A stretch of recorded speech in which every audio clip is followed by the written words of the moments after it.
You're tuned into the Weekend Jazz Update with Jashanti Silva. On this week's episode, it's about Pharaoh Sanders, his biography and best hits. Pharaoh Sanders is one of jazz's most mystical voices. Born Pharoah Sanders in Little Rock, Arkansas in 1940, Pharaoh's roots in church music shaped the spiritual depth of his sound. He picked up the saxophone in high school, and after moving to San Francisco and then New York, he became a key collaborator with John Coltrane, helping shape some of the most revolutionary recordings of the 1960s. Sanders' solo work with Impulse Records brought us cosmic albums like Tawheed, Karma, and Jewels of Thought, blending freeform improvisation, chanting vocals, African percussion, and Eastern-inspired melodies. His music isn't just heard, it's felt, moving between ecstatic outbursts and meditative calm. Later in life, Sanders continued to innovate, collaborating with orchestras and modern producers, earning accolades like the NEA Jazz Master Award. So we're going to be talking about his life, his collaborations, and the albums that cemented his status as a spiritual jazz pioneer. And there was some insight to the biography of Pharaoh Sanders, more details coming up. Also coming up, some trendy music news. Pharaoh Sanders, born Pharoah Sanders in Little Rock, Arkansas in 1940, grew up steeped in music. His earliest training came in the church, playing clarinet in the choir. That church upbringing left a mark on him. It instilled a sense of rhythm, melody, and most importantly, a spiritual ground that defined his playing for decades.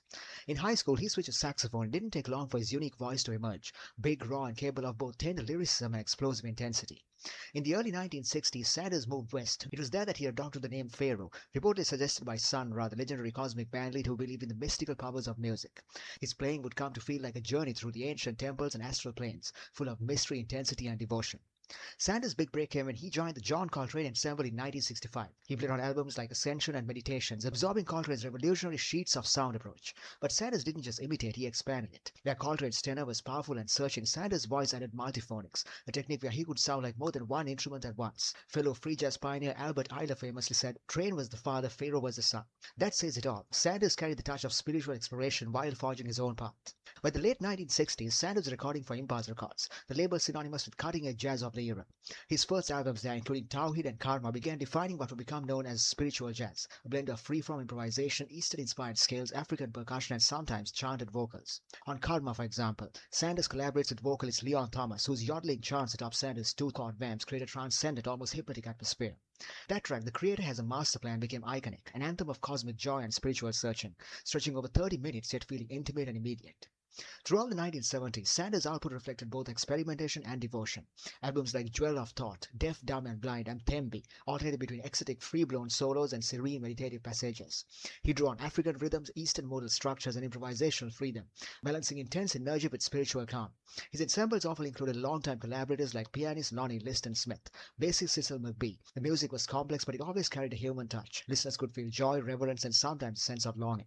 Sanders' work wasn't confined to studio perfection. His live performances, like the album Live at the East, captured the electricity of the moment. Audiences often describe being physically moved by the sound, as if the band and listener were breathing together.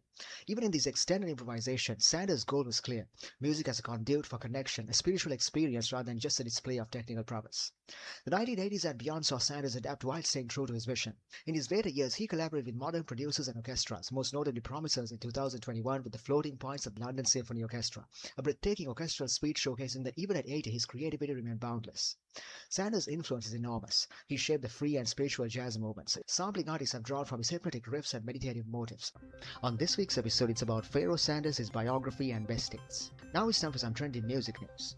Here's something special for your calendar if you love live music that surprises you. Grammy-nominated harpist and composer Deborah Henson Conant is bringing her electric harp back to the Center for Arts in Natick on Saturday, January 31st at 8 p.m. And this one promises to be intimate, dynamic, and unforgettable. Henson Conant is widely credited as the artist who changed the way the world sees the harp. It's a full-bodied genre-blending experience. She performs on a custom DHC electric harp developed by legendary French maker CAMAC, blending jazz, blues, Latin, flamenco, and even musical theater.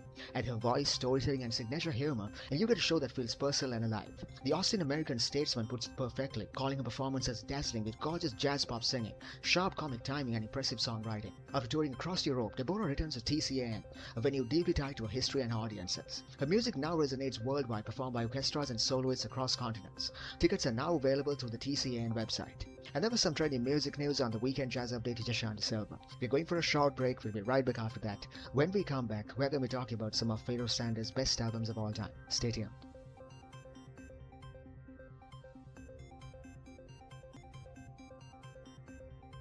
You're tuned into the Weekend Jazz Update with Jashanti Silva. On this week's episode, it's about Pharaoh Sanders, his biography and best hits. During this summer, we're going to be talking about some of his best albums of all time.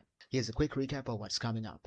So we're going to be starting with his first impulse album, Tawhid. From the opening track of Upper Egypt and Lower Egypt, you'll hear the mix of intense energy and meditative calm that would become his signature style.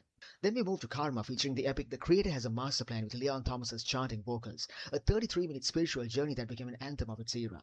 Jewels of Thought showcases Sanders' dual nature, devotional and meditative on one side, wide and cathartic on the other. And with Deaf, Dumb and Blind, Sanders reaches the peak of his impulse era, balancing ecstatic ensemble improvisation with deeply soulful hymn-like passages.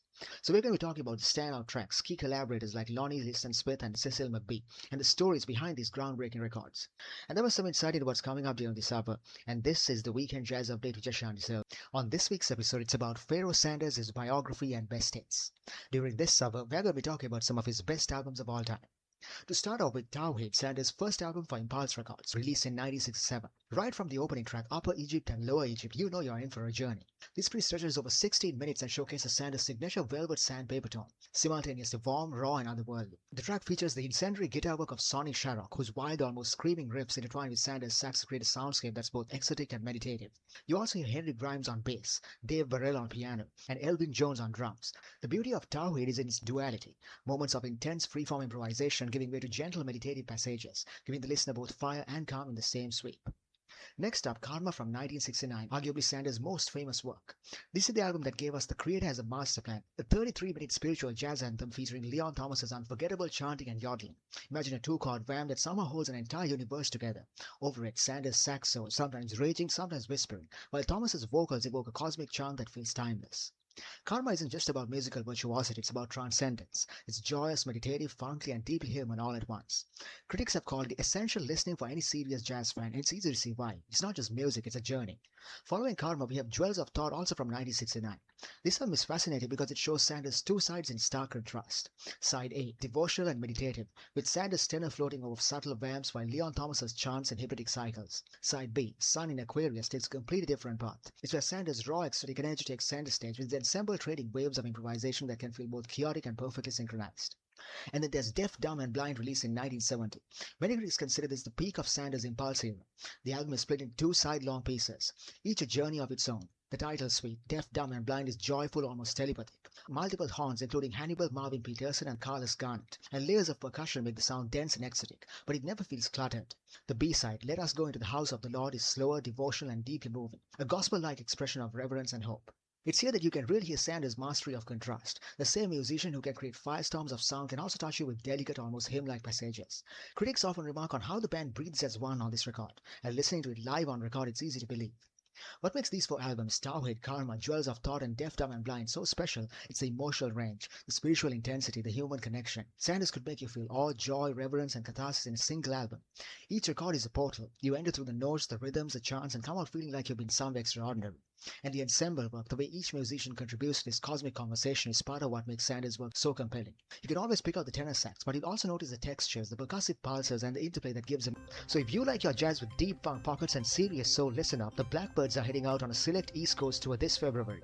It's a rare chance to catch one of the defining groups of the 70s jazz funk live on stage. Formed in 1973 by legendary trumpeter Donald Byrd, the Blackbirds helped rewrite the jazz playbook, blending jazz sophistication with R&B grooves, funk rhythms, gospel warmth, and just a touch of classical flair. Songs like Walking in Rhythm, Rock Creek Park, Happy Music, and Supernatural Feeling didn't just cross over, they became cultural staples. Their grooves have been sampled by hip-hop royalty, proof that this music still speaks across generations. The 2026 lineup blends original spirit with fresh energy, led by Keith Kilgo on drums and vocals alongside a powerful ensemble of seasoned players. Tour stops include Bethesda, Philadelphia, New York, and Boston, starting February 14th. Tickets are on sale now. Expect big grooves, soulful jams, and timeless jazz funk energy that still moves the room. And there was some trending music news on the Weekend Jazz Update with Jashan Silva. We're going for a short break. We'll be right back after that. When we come back, we're going to be talking about more of Pharaoh Sanders' best albums of all time. Stay tuned.